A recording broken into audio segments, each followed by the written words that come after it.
Our two speakers, we've got Marla Miller, Distinguished Professor of History at UMass Amherst. She's been thinking and writing about Hatfield's Rebecca Dickinson for about 35 years. We might almost call that a fixation,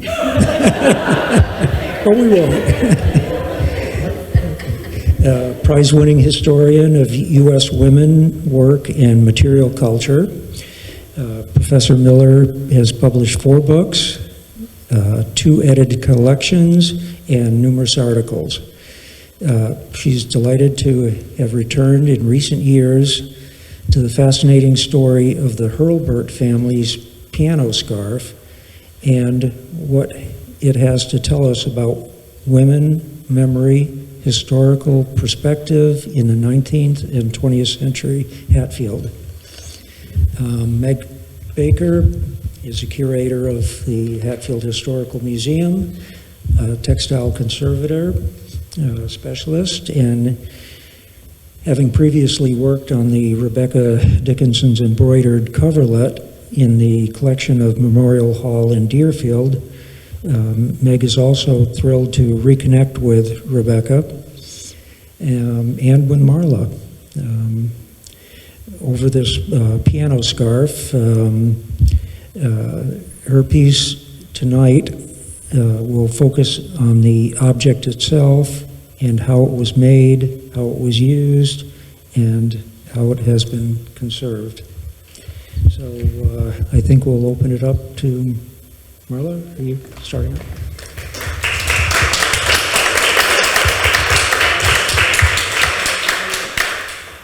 Thank you for that kind introduction. So I'm just going to go to my first slide because it's apropos. I hit down, right? Oh, wait, there we go. Here I am in college. So fixation may not be wrong. I've been writing about Rebecca Dickinson since I was a summer fellow in 1987 in historic Deerfield. And I have found, she's a fascinating person. Maybe in the Q&A we can talk more about her. And I have found that Rebecca Dickinson, who left a journal that began when she turned 50, looked one way to me when I was 22, and a different way when I was 42, different when I was 50, which is now in the rear view. Different, when I became an aunt, then suddenly her role as an aunt became interesting to me. So it really has been, just no end of inspiration and curiosity for me. And so I'm really excited to be talking about this piano scarf, which I discovered when I was a summer fellow up at Deerfield, because I started writing about Rebecca then, and I came to the Hatfield Historical Society because they hold some of her things, including this fire screen on the left, thank you, and the piano scarf on the right. But it wasn't until just a couple years ago that I found an occasion to start researching and writing about the piano scarf. So I'm just thrilled to be here tonight to share some of that with you. So it was made in 1916 by a woman named Mary Waite Alice Hurlbut, and it's an homage to the work of Rebecca Dickinson and also to Mary's larger family. So to make the scarf, what she did is she found this piece of vintage heritage cloth in her cupboard or hope chest or someplace in her house. She added this design, which we'll both be talking about tonight, based on Rebecca Dickinson, and then you'll see that on the ends of it, she inscribed the makers of her materials. So here on the screen you see spun by Mary Hastings Waite, 1820, that is her grandmother, and woven by Content Hastings in 1824, that's her great-grandmother. And then on the other side, she said designed by Rebecca Dickinson, 1763. That's because she's using Dickinson's motifs to make her own thing. And then, of course, she adds her own name at the end of it. So here's Mary, my friend, my new friend. So in this artifact, Mary aimed to celebrate early American women's labor and skill in spinning, weaving, and design, as well as her own skill in embroidery, design, and homemaking. All told, the scarf sprawls across about 200 years of history, and 5 generations of women, family memory, and heritage. It binds together Rebecca Dickinson, who was born here in Hatfield in 1738, with, on the other end of the spectrum, one of the donors of the object to the Hatfield Museum, Minnie Gaylord, who died in 1737 in East Longmeadow, so that's just a year shy of 200. So I've been thinking a lot about this artifact over the last couple of years and what it has to tell us about women's role as past keepers, which is a term historians have started to use to think about all the ways that everyday people steward memory, individual memory, family memory, community memory, and national memory. There's a lot of past keepers in this room tonight, I reckon. So what I'm going to do in the time we have together is talk a little bit about Mary's family history, and then say a little bit about the colonial revival, which is the sort of historical context for this artifact. But then, most importantly, I want to suggest to you some of the things I've been thinking about what this artifact tells us about past keeping, and not just Mary's. This has been one of the most exciting finds for me about the artifact. So, who was Mary? Wait, Alice Hurlbut. She was born in October 1833. And in 1858, she married the 26-year-old dentist Cornelius Hurlbut of Springfield. The 1860 census finds the young couple with their month-old daughter, who came to be known as Minnie. I'll call her Minnie because her name is Mary like her mother's. And they were all being cared for by an Irish servant named Margaret Sullivan. C.S. Hurlbut is mainly remembered today as a prominent dentist, but the couple's wealth actually came from his activity as a developer in Springfield, alongside his brother-in-law, Mary's brother, Waitstill Alice, who built the house pictured here on the left that stood at 233 Carew Street in Springfield, and later was occupied by Mary and Cornelius.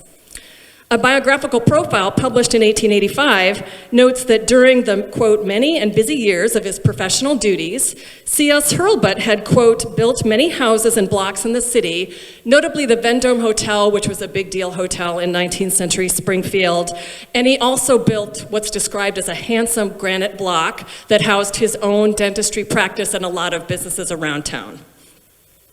Waitstill Alice was his tie into that source of wealth. He was a builder and a brick manufacturer. The list of buildings that he supplied is long. It includes the U.S. Armory in Springfield, many of the city schools, many of the factories and mills that are down there. So he developed buildings and sold the brick that enabled other people to build buildings. And I'll say that this house on the right, on the left, was so large in Springfield that when it was finally done being a residence, they sold it to the founders of Mercy Hospital. It became Springfield's hospital. So it's big. The 1900 census found Mary and Cornelius, by then in their 60s, on Springfield's St. James Street. And they also had this country home in East Longmeadow, which they called Hurlcrest.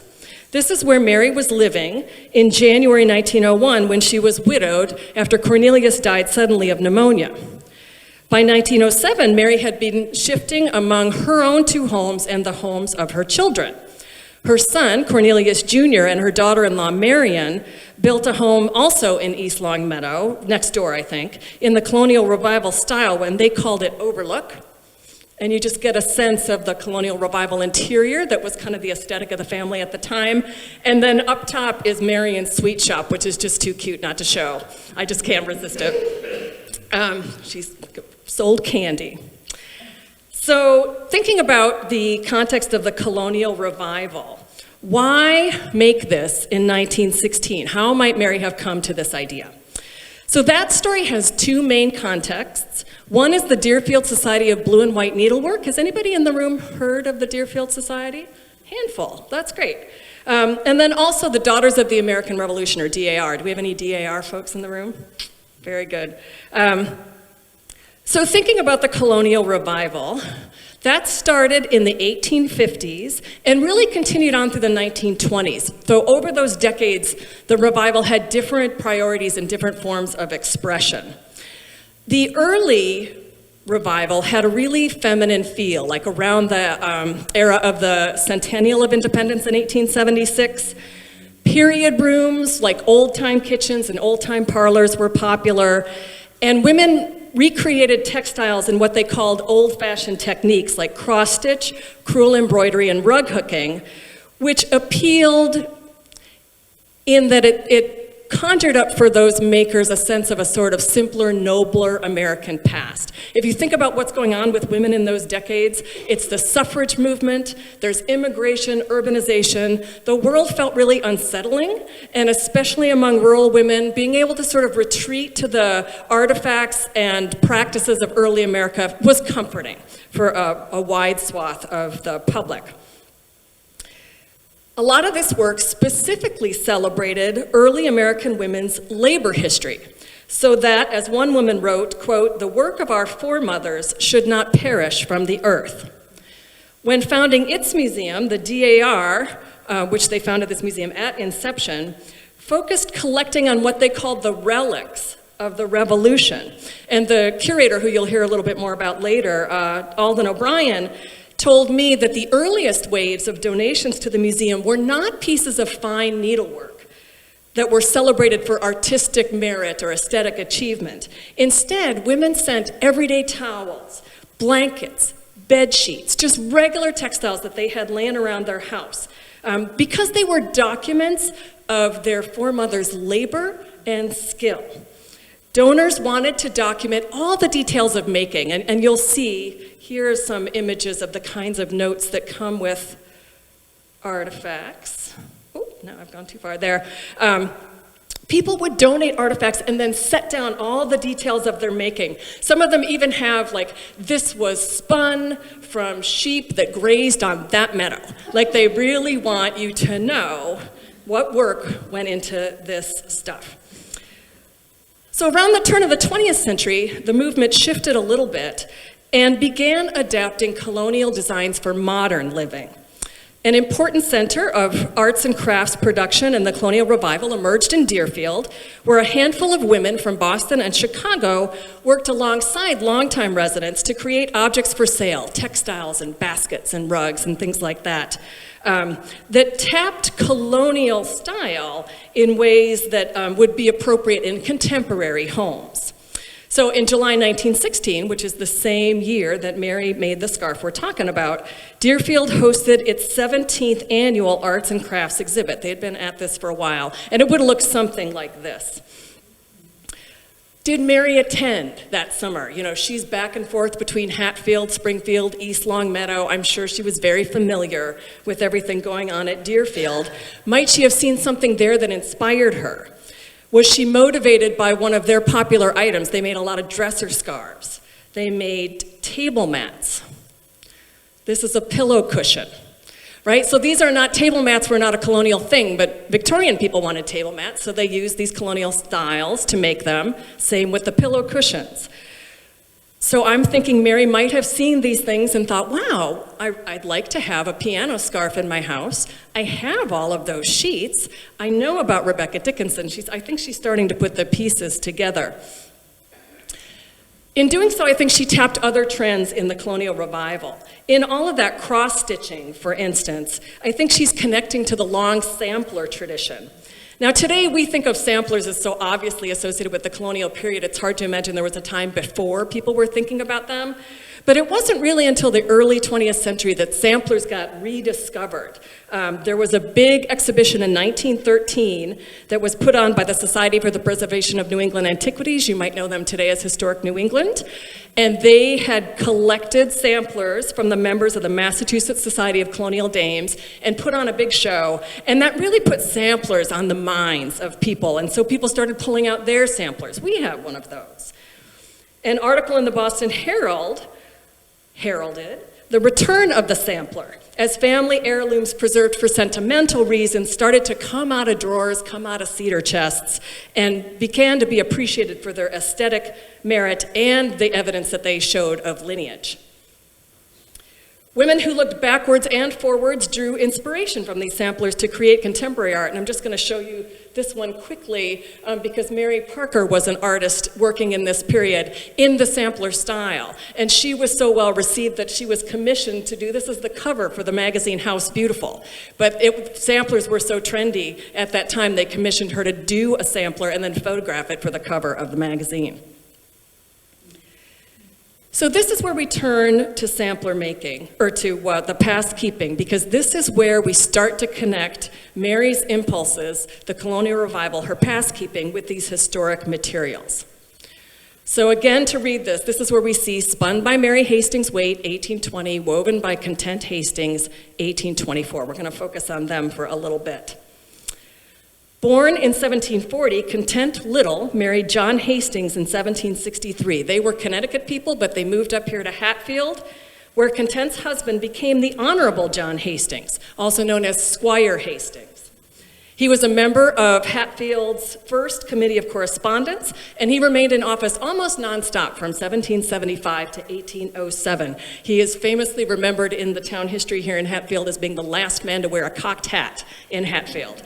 So definitely not a forward fashion guy, thinking about the past. So Content and Mary, of course, were also members of Hatfield's revolutionary generation. And again, it might seem like a routine thing to imagine these women in the 1820s still spinning flax and weaving cloth. But given how early American textile production had been so romanticized by the kinds of activities of the DAR and other organizations up to 1916, when Mary's about to make this artifact, she probably did not really realize all the ways that spinning had changed over time. But by 1820, when we learn about these fibers, and 1824, when we learn about this weaving, home textile production in Massachusetts was almost entirely gone, well on its way out.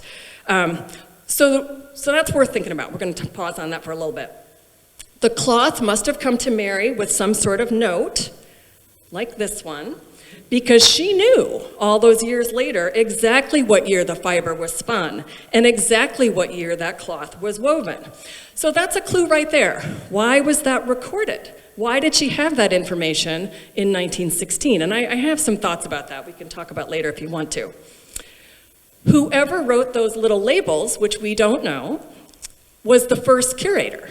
That person was stewarding the collection, writing down dates, writing down stories. So there's some woman between here that is allowing these stories to make it up to Mary's time. But I think there's even more to it than that. There's a chance, and again, I'm sure Mary was totally unaware of this, that these objects were backward looking from inception. In 1820, when Hurlburt's grandmother, Mary Hastings Waite, spun that flax, here's another image of flax with these notes on them. She was over 50 years old. They were a very affluent family in town. There's no real good reason to think she is going to be spinning at that time of her life when almost nobody at all is spinning anymore anyway. And then the thread gets converted into cloth in 1824 by Content Hastings. Content is 64 at that time. Again, a very affluent family in town. There's no really good reason that she would also feel compelled to sit down at the loom at that age and weave what seems to be an ordinary bed sheet. It's puzzling because so many documents show that by that time, people had pretty much left that off here in Western Mass. Historian Christopher Clark has found that the demand for household textile production in Western Mass peaked about 1810, so at least a decade earlier, and that between 1815 and 1820, most households abandoned textile production. Across the river in Hadley, which is the town I know best, few household account books are still charging for weaving by the 19-teens, and one family specifically remembered having left off the making of woolen cloth specifically in 1822. Now, why they knew it was 1822, I don't know, but they did. They made a note of that, which is kind of on theme here. Sylvester Judd, who's a local historian in those years, wrote, "In general, the rising generation know not how their grandmothers made cloth." So in 1824, again, those women probably did not have a practical need to produce these fibers or weave this cloth.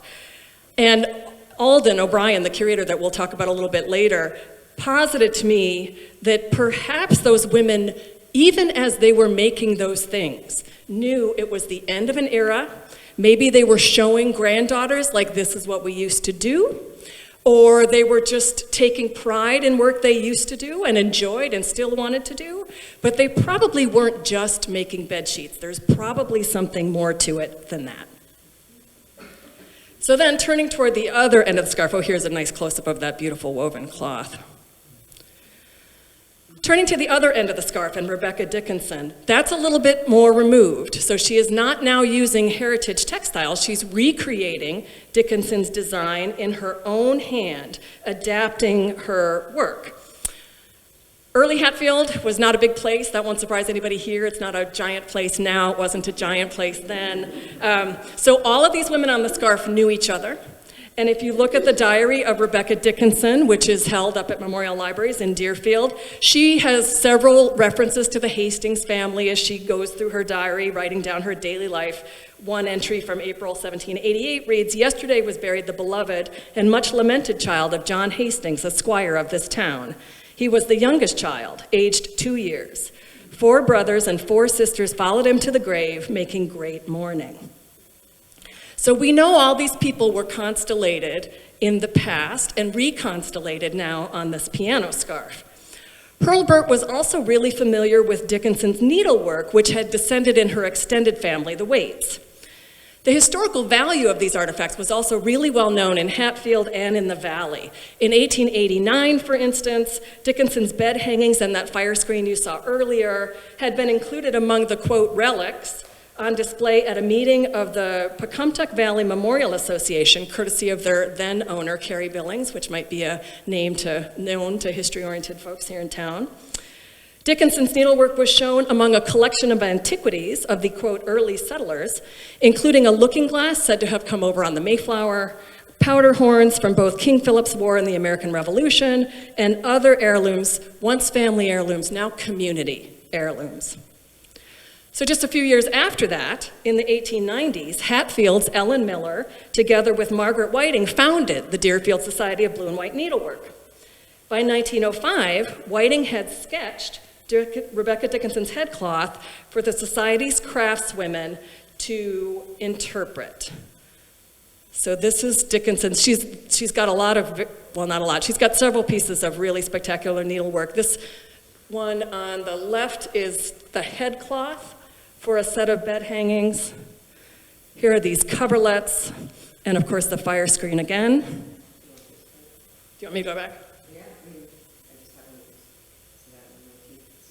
This is the headboard, headcloth, and the head of the bed, and that's the scarf. So you can see Yeah. We could ask us about this motif later because it's interesting. Okay, so yes, here's more of her work. So Whiting decided that they should make this into something. She did a very detailed sketch of it, and that's what forms the basis for that pillow cover that I showed you earlier. So they're adapting Dickinson's work, and Mary is aware of that. And then she signs it, just like Dickinson, right? So there's Rebecca Dickinson's cross-stitch signature on the headcloth, and of course, Mary's choice to use cross-stitch to sign her own piano scarf. So she's definitely thinking hard about Rebecca. And then lastly, this was one of the, historians have certain finds that are most exciting to them, and I'm about to show you one of them. I can't believe I have this. I have a picture of the instrument that I believe the scarf is meant to ornament. So this is a melodeon, which is kind of like a pump organ. So we always call it a piano scarf because that's how it came down, but I am confident that it was meant to ornament this melodeon, which belonged at Hurlcrest. This is in a picture taken by Catherine B. Stanley, and I'm going to talk about her a little bit in a moment. But I want to suggest to you that the melodeon might also have been a family heirloom. It's in the Second Empire style, which is the same style as that big house on Carew Street. And I wonder if it's not a wedding gift, because it would be about 50 years old by the time she's making this scarf. And so I don't know for sure, but I'm wondering whether there's not a reason that those two things are together. And the other thing about the past that makes me think that is that by this time, pianos and melodeons had become hallmarks of middle-class respectability. And so as one journal wrote, parents who have the welfare of their children at heart should see to it that the home circle be made attractive. And the best way to do that is to cultivate a taste for music. And so when you think about this whole constellation of things, the needlework, the music, motherhood, femininity, I think there's a reason that she's kind of putting all of these objects together in her parlor. The photos also tell us a lot about how the family is thinking about the past in this time period. So beginning about 1908, photographer Catherine Stanley starts advertising in the paper her specialty of photographing old people in their homes. Her appeals to potential clients claimed that these portraits were superior to gallery portraits because, quote, the sitter feels at home. The best way to honor and remember the old folks at home, she wrote, was to have photographs as you see them every day, in the spaces you fondly remember them, in their favorite chair, wherever they're doing their favorite things. So apparently, Mary's daughters found that compelling because in summer 1910, they arranged for Stanley to capture 2 portraits of Mary and a group portrait of the family. The Stanley images include one of Mary here sitting at the piano, the melodeon, and it's telling us something about her identity, both in the past and the photographic present, because they picture her like it's a portrait of Mary, but she's almost from the back. So they're really taking Stanley at her word. This is the view they saw when Mom was playing the melodeon. They're seeing her from the back. That's the picture they wanted. And so we get to see this, and you know, I assume that's Cornelius's portrait on the corner, and like it's all very staged, just so that they have the picture that they want of their mom. Another image of the family puts them in front of the hearth, in front of a blazing fire, which also kind of tells us about the atmosphere at Hurlcrest. The melodeon is still visible, can't leave that out, but the focus shifts to the 3 women gathered around that massive hearth, cueing one of the bedrock elements of colonial revival tableau. Mary is also seated in a rocking chair, which is already coded in those years as uniting nostalgia for the past with reverence for loved ones who are aged. And the beloved grandmother is knitting in her lap, nodding to her identity as a maker, and this is 6 years before she makes the piano scarf. So I've been joking, this is like colonial revival bingo. So you got hearth, check, rocking chair, check, needlework, check. Like if we could just get a musket on the hearth, that would be great. Or if there was like a tall clock in the corner, we would win the game. So just to wrap up, fast forward to the 1920s. After Mary's death, her family donated these objects and others to the Hatfield Historical Society. And I just want to say, because I'm not going to focus on it tonight, but her daughters were all artists and historians. And I think there's a big part of this story that is with them. So Minnie was an art teacher at many schools. She studied at the Pratt Institute. She was a college teacher in Minnesota. She was also the state historian for the DAR, and so all of these people who are listed on the piano scarf are on her DAR genealogy. Her sister-in-law, Marion, went to Mount Holyoke and studied English, and in Hatfield, or Springfield later, she was president of the local women's club that did history. It was a history club for women where people gave and wrote papers. And Marion was the president of that. Mary's other daughters also studied drawing and painting. And so it was a family of women artists. And I've got to believe that those daughters could have been in on the designing and certainly appreciated what their mother had achieved. And just one last slide, because this is so fun. This tradition goes on today. This is a pocket made by Betty Billings for Canada Waite Squazzaro. Canada Waite is named after a very prominent Hatfielder that I bet many of you people know from the 17th century. This, if you can see on there, maybe with your pointer, there's initials on there. So this is probably also somebody's bed sheet, and those would be the initials of the owner. And this was repurposed into a pocket to do historical recreating, like in the 1960s. And so the family is still reaching into those chests and cupboards, pulling out vintage textiles and repurposing them for their needs today. So with that, I will leave you and hand things over to Meg.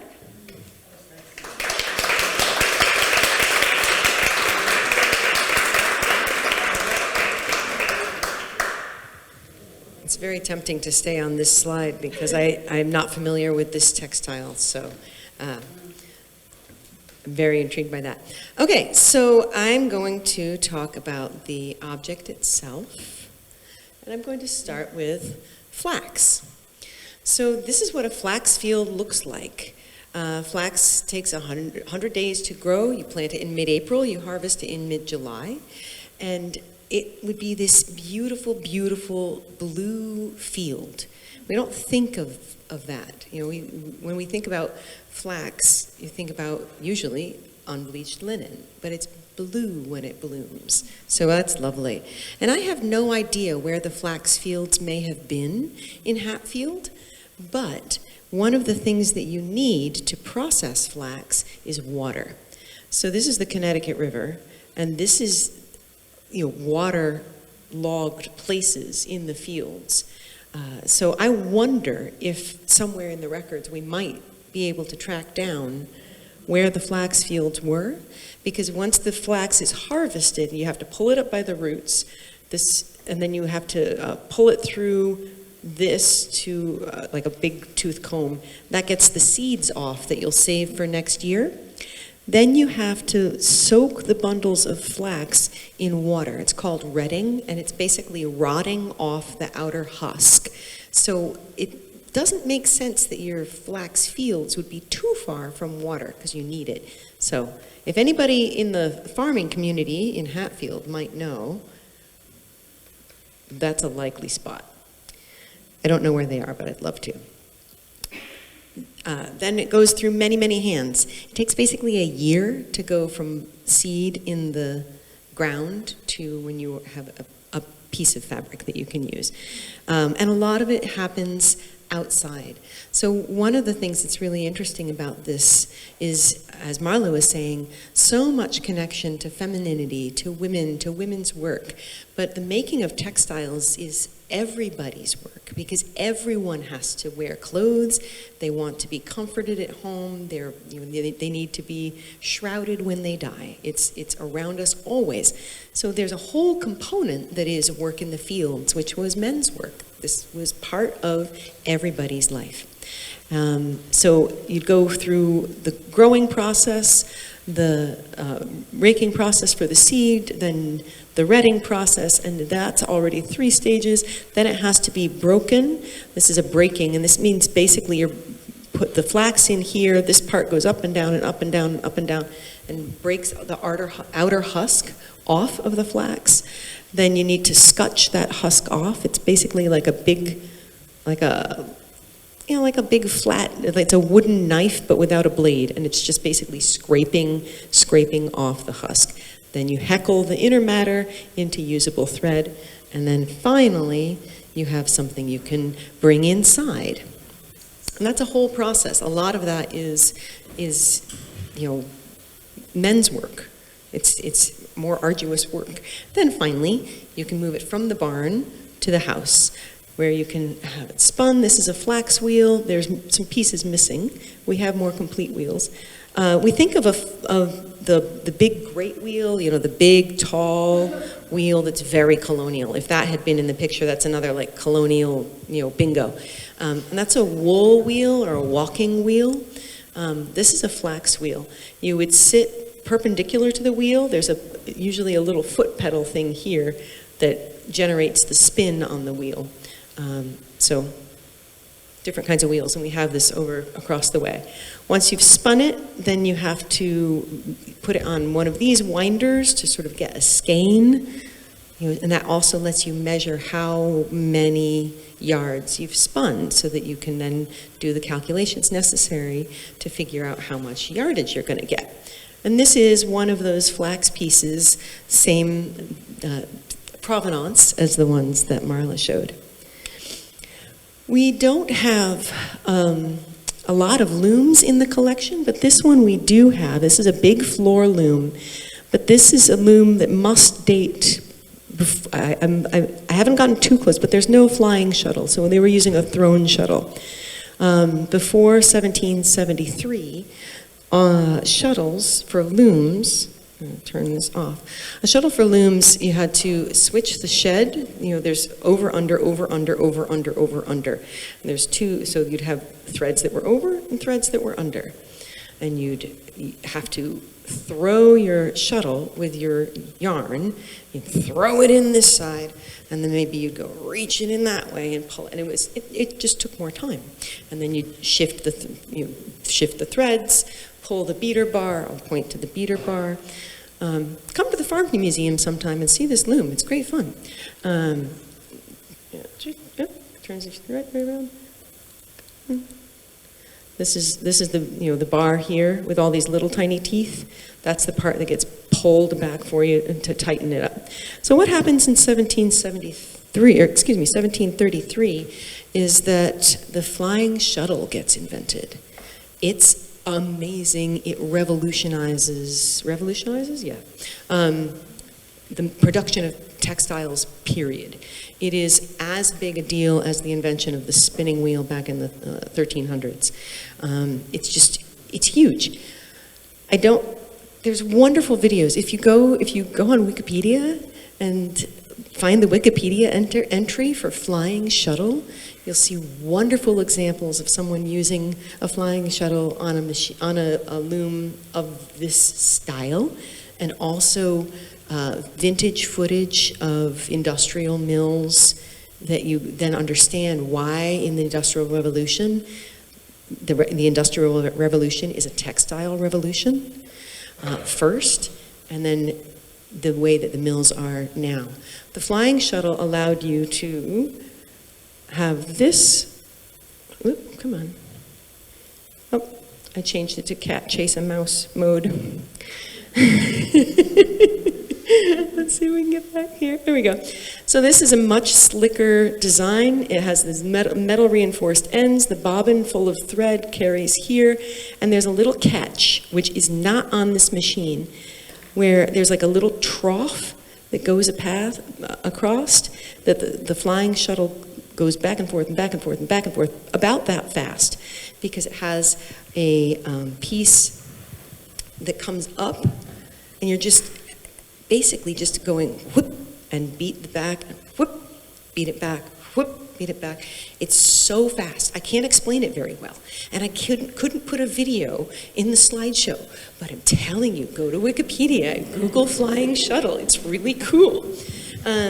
So this is after 1733, which means that our woven piece, we know it was woven on that sort of machine in all likelihood, because like the sewing machine, when the flying shuttle was invented, it was adapted instantly everywhere, as quickly as possible, because it saved so much time. And although I agree with Marla that the piece that we're talking about was woven as a sort of a historical reenactment piece, I don't think they would have gone quite so far as to do that. They might have, but this is another kind of shuttle, and this speaks to the artistry of the whole family. This is a netting shuttle for all those, again, very colonial netted like cloths that go over the top of the curved beds.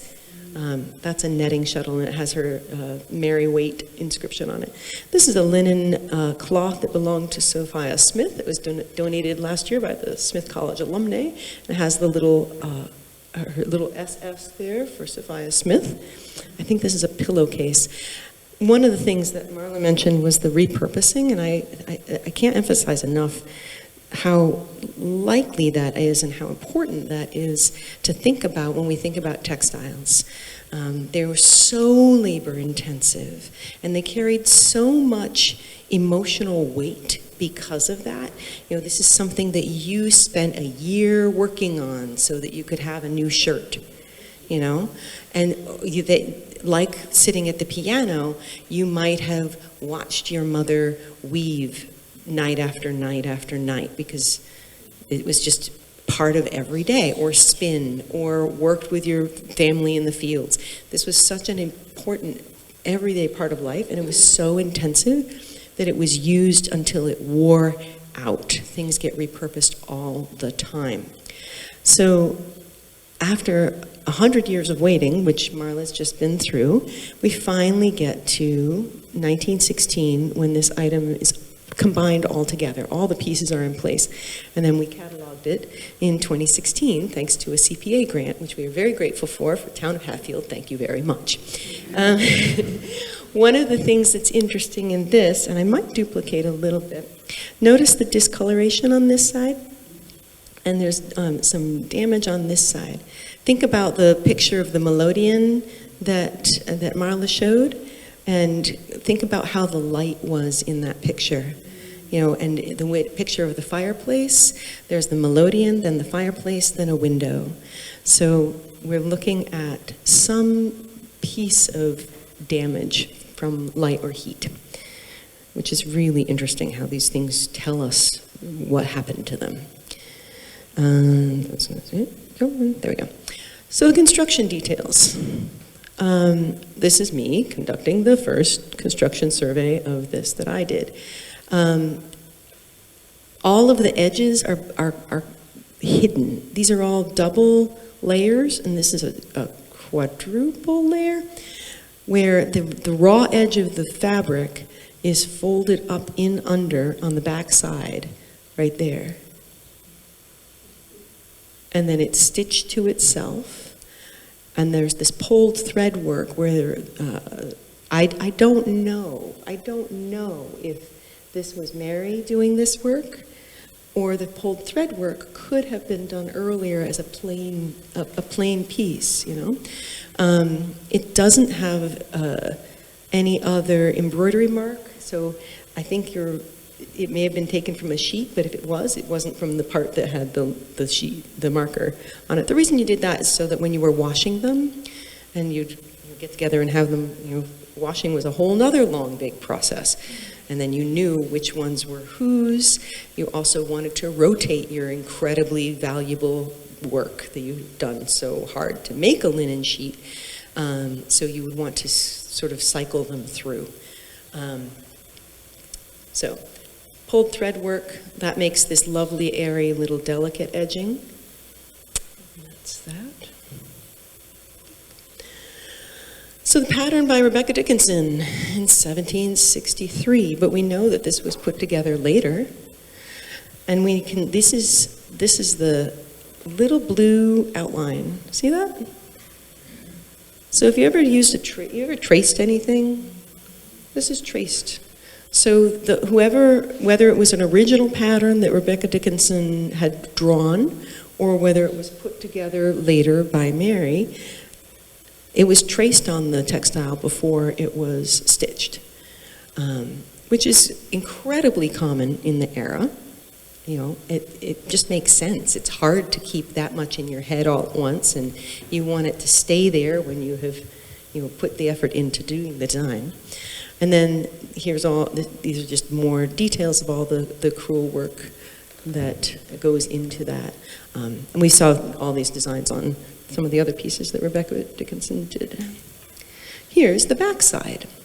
I love the backside of textiles. It's my favorite because it's where all the hidden details are. So under that big centerpiece, this is original reinforcement that she put a piece. She knew that was going to be so much stitching, and really wanted to make sure that it was protected from whatever rubbing on the back, like if it was lying on a table going back and forth or whatever.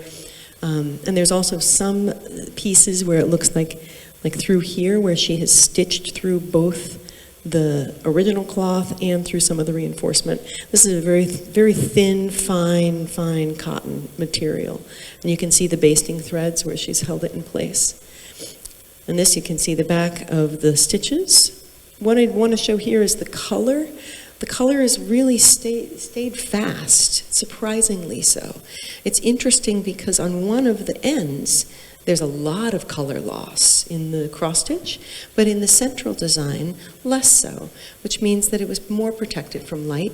And I wonder if the things like the photograph or the little vase of flowers, or if it was behind the little stand for music, just gave it that little bit more protection from, light damage. A little bit of ink spot right there, because ink is another ever-present thing. Mary Waite Alice Hurlburt in 1916 did the embroidery, and this is a die card from 1909-1910 made by the Deerfield Society, blue and white needlework, using natural dyes that they could source locally, except for the purple. There's one, this purple comes from somewhere else in South America, which I think points to the switch over to designing for a wider market. But it's really, really cool. And the quote here from the researcher, this is from the Cooper Hewitt. I was so stunned when I found this, and I was very grateful for them to allow us to use it for this. The Deerfield embroiderers were experimenting with dye stuffs that had been in use for a millennium. Madder, red from the dye-filled roots of a perennial plant, indigo blue from the leaves of a number of different species of the shrub, logwood purple from the Yucatan in Mexico, and then oak galls with copper or alum for the different browns. So that's a tiny sampling of what you can get with natural dyes, and they were incredibly familiar with this. And again, this is looking back hundreds of years at this point, and this is 1909. They're looking back 300 years and throughout entire textile history, but to carry that information forward, which is really, really cool. Condition survey. So there's the light damage, and you can see how it has bleached out that text, because there's what it would have been darker, and then it's just pretty much gone. There's some ink stains. There's a little bit of water stains, but not so much. You can see where this has really separated, that pulled thread, and something got caught at some point. And here, there's a lovely little patch where they valued it enough to patch it. And the patch interests me because it's patched with more of the same linen. So that might be an even older patch. It's possible that she was repurposing something that had been patched in earlier. So that's kind of neat. Prior men's, one of the things that we really rely on is people before us taking care of things so that they can get here.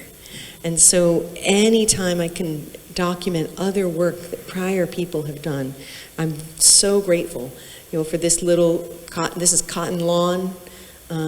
So I would guess this is probably a Victorian patch, just because of the textile. This little bit of running stitch, this little whip stitch, just different, this little patch in, just places where people have worked on it before to get it here. So then we had to plan the conservation of this, because we got this really exciting note, because Marla emailed me, I think. Anyway, somehow we got in touch, and Marla asked if she could come and see this piece, and I think you talked about it somewhere else, and that's how Alden got involved. Yeah, at Winterthur. Yeah, the Winterthur talk.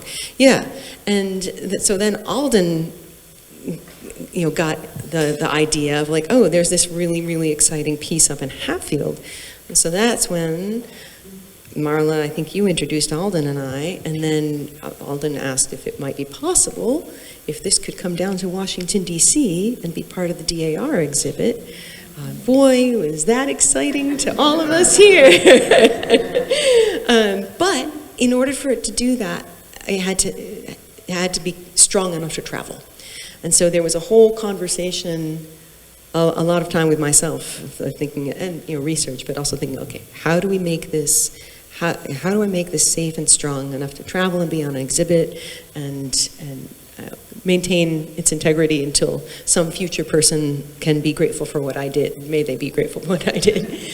So needing to find something that was sheer, so a lot of auditioning different sheer materials. It needed to be reversible. You know, I really want, like, I don't ever want to glue anything or use a fusible anything on a textile. I want it to be reversible. I want it to be visible on the back, what I've done, so someone else knows exactly what I've done and can undo it. That's important for textile care. And this is a piece of the basting stitches before, which someone else has left there, and is great.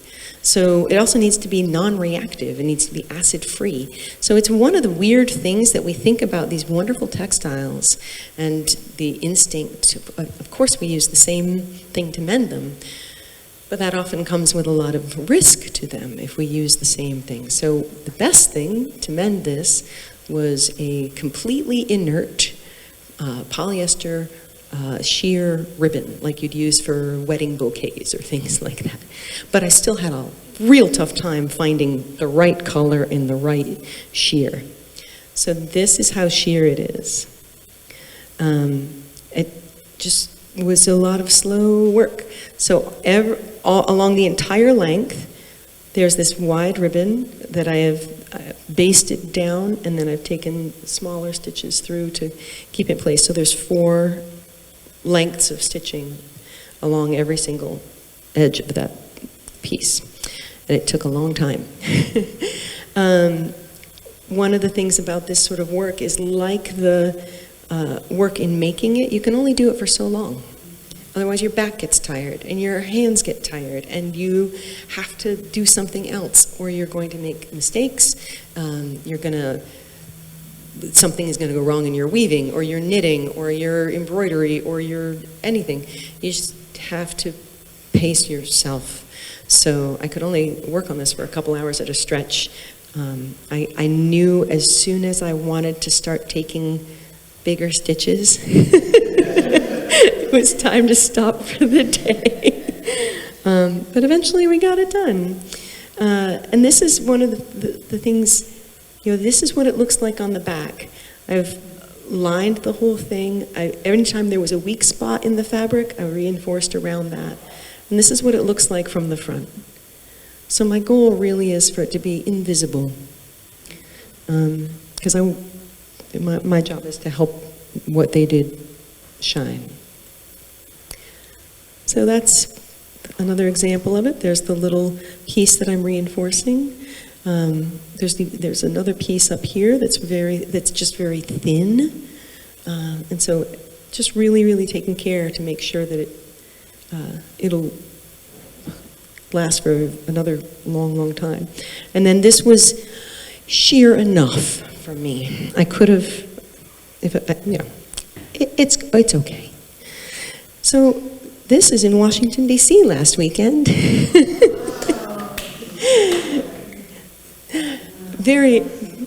It was really cool. We had, the star of the first part of, there's 2 rooms. There's like this room that we're in here, and then that room in there. And this room, most of the artifacts are not in cases. It's like these dresses and things like that. And out here, there are items in cases.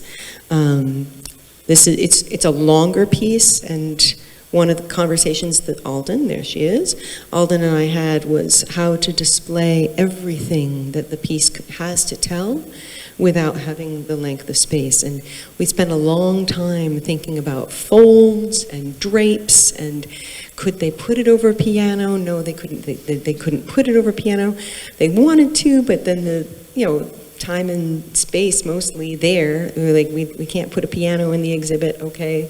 So this is what we came up with. So there's these long, little sausages of cloth to support everything, so there's no crisp fold. So this will return with no crisp folds in it. It's rolled, it was rolled for transport, it's rolled for storage. So this preserves that, because anytime there's a fold in fabric, especially linen, it doesn't like to be folded long. Linen and silk, really, they don't like to be folded.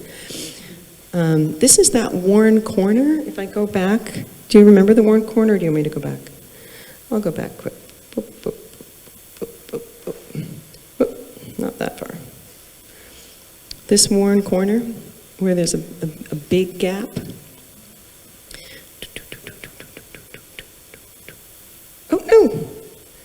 did I do? Okay, there we go. That's the worn corner. So that's the sheer underneath, and then there's, like, you can just see, or I can see, like a little stitch there and stitch there and stitch there, where I've couched down all those loose threads so that they are in their original place as close as possible, even though it looks like I might have missed one. Basically, just to do as good as possible a job, and that's what it is. So I think it's pretty great. If you get a chance to go to the Sewn in America exhibit down in Washington, D.C., it will be there for the rest of this year. It is unbelievably great, and it's really wonderful. I've worked in Hatfield now for 10 years, and to have an artifact from your town history in Washington, D.C. is pretty cool. And if you have a chance to go down, the Sewn in America exhibit is really, really stellar, and it really does lay into some of the things that Marla said. One of the things that I didn't put in the slide, but I would really encourage you to see, and I might see if I could sneak it onto the Facebook page, is a laundry line that brings out all of those pieces of everyday work, everyday use. And it's basically from, several lines back, right on the back side of that big Sewn in America, on the back side of this, right behind that, there's all these different lines, and it's what a woman could have made in a year. And there's knit socks, and a shirt, and pockets, and baby clothes, and it just speaks to the amount of laundry and the amount of work and everything. So highly recommend it. This was an incredible experience. Thank you so much for being part of this. And thank you all. I think that's it. And we're happy for answering questions.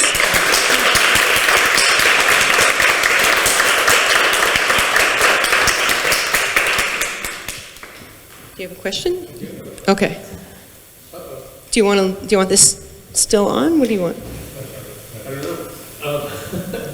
I have a question, which is, when the design was traced on the projectile, what was the blue line? What was it traced? Was that pencil? Was it ink? I mean, it could have been whatever the embroiderer had at the time. It could have been chalk. It could have been wax pencil. In 1916, you're already beginning to get like tracing wheels, like tracing like a wax paper of different colors and a tracing wheel. Lots of different things.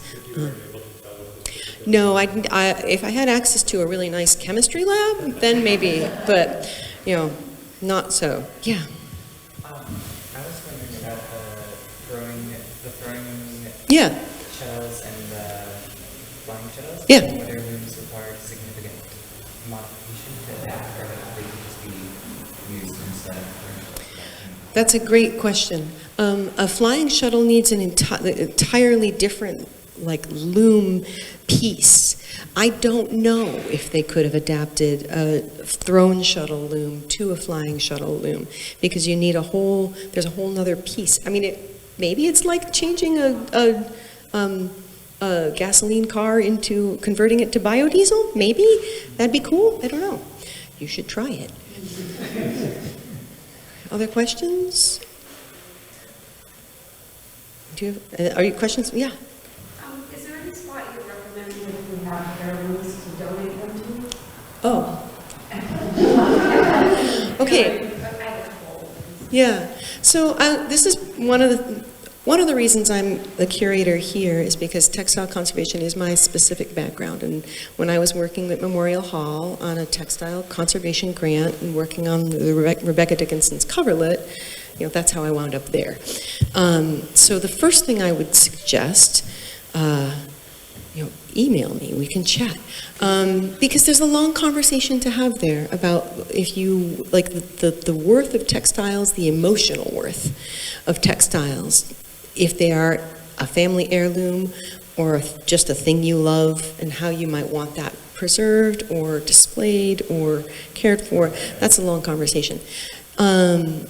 Considering donating them is always wonderful.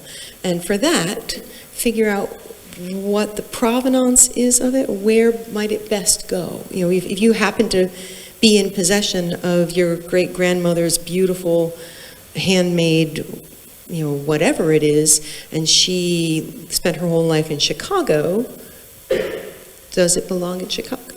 Or does it, you know, think about it.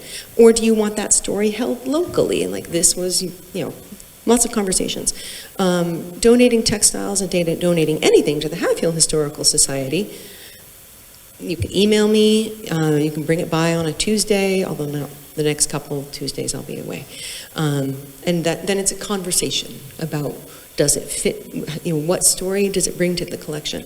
One of the saddest things I do in other, as a volunteer curator in another museum, is explain to people that we really cannot ethically accept any more woolen World War II and World War I uniforms. We can't. Some museums can. But in this particular museum that I work with elsewhere, we can't ethically accept anymore. Please give us a picture of your service member. Please give us the story. Please other things, because we just can't ethically make, you know, room for more. So when you're considering donating, that's entering into a conversation, and please, I want to have that conversation very much. Yeah, absolutely. Hatfield Historical Society at gmail.com. Yeah, other questions? Kathy? I think it was Marla, maybe you mentioned when you were looking at the design by Rebecca Dickinson, you were saying, this time, ask us during questions about your design? Yeah. Fleur de Lis. Yeah. Go back. Oh, because it might be off? Yeah, It's okay, it's okay. Yeah, there are, I have spent, you know, all these years talking about Rebecca Dickinson, and she has got 3 mysteries on me still. So there's a fleur de lis. Oh, great. We can go back. Oh, right here. Yeah. How do I make it just the one? Well, it's fine. All right, so here's that fleur de lis we're talking about. This, and that's what Mary makes as the centerpiece of the piano scarf. What you can't see, and I didn't use it in this slide, but this is a code. It's 16 letters that don't spell words. I think it's an anagram of some kind. And then a sailing ship. So I'm just going to quickly say, people did not put sailing ships on coverlets in Hatfield. Like this is not a Connecticut River vessel. So why, like where does this come from? Always a mystery, do not know. The code is like, my guess is that it is it's probably a hymn. I can't remember it by heart, but it's like COGIVSUA, and I think it might be like Children of God, something. And it's one of these things like, I don't know, in her day, did everybody look at those letters and say, oh yeah, I know that? Or was it a mystery then too? And she's like, try to figure it out. I don't know, it's a clue into her personality. But also, for a long time, the central element has been described as a fleur de lis. It's French. And one weird thing about the Mary stuff is that this headcloth is dated 1765 in Deerfield by what looks like not her hand, like somebody else. And Mary calls it 1763, so we don't really know because that doesn't look like Rebecca's actual dating. But it's right after the 7 Years' War between Britain and France. It's like why she would choose a fleur de lis, very much associated with France, right after the conclusion of this very violent war with France. Like, that has puzzled people for a long time and seems unlikely. I think we've been reading it wrong this whole time. And so there is another textile scholar who has proposed it's a lily. And it's just stylized, and so we've been misreading it. But if you read anything that's been written about this piece, and there's been a lot because it's odd, it gets called a fleur de lis. I've called it a fleur de lis, but I think now it is probably a lily, and that makes more sense. But if you are of a puzzling mind, and you want to dig into this code, I just don't want to go to my grave without knowing what Rebecca Dickinson meant on the cover letter. Yeah. Have any of these designs ever been reproduced for modern day use? Like as fabric for upholstery or something like that? I mean, I just think that would be Yes. beautiful. Right. Licensing for Hatfield. Go ahead, Dina. The elements, yeah, there's some. Yeah, if you go up to historic Deerfield, to the gift shop there, they don't stick around long though, because they'll like make some, and then 20 years later they'll make more or something like that. So ask, but you can find pieces that they'll usually have a motif. You know, they'll have this little lily in an elegant circle, or this little geranium, like 3 little geraniums. So not the entire thing, but the motifs, yes. And one of the things, can we get down to it? Oh, I'll do it this way. The Society of Blue and White Needlework. Come on. Down here somewhere. Is it toward the end, Marla? Yeah, the table mats. So the Society of Blue and White Needlework did a lot of these, and they did a lot of different things. So this, you can see some of the elements of the bedcloth that we just looked at. You know, this lily figure, there's a pomegranate that shows up over and over, there's an acanthus leaf, like a very curly leaf that shows up over and over. And if you go, again, Memorial Hall has, I'm pretty sure it's still up, the Society of Blue and White Needlework Hymn to the Earth exhibit, which is fabulous. I worked on every piece in there. And it has tons of examples. So it's around, and if you once you trained your eye for it, and you look for crewel embroidery patterns, online, you will find them. And knowing this, you can adapt them back, as is super common.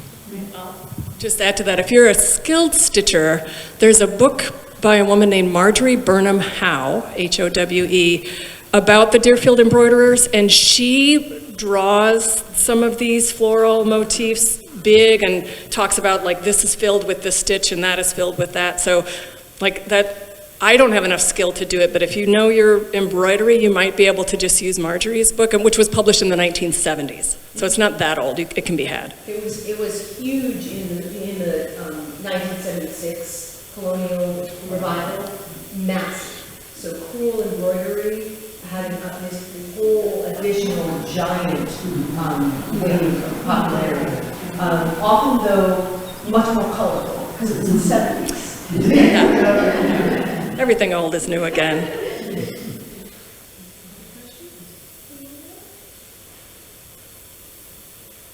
Thank you for coming out on this beautiful night.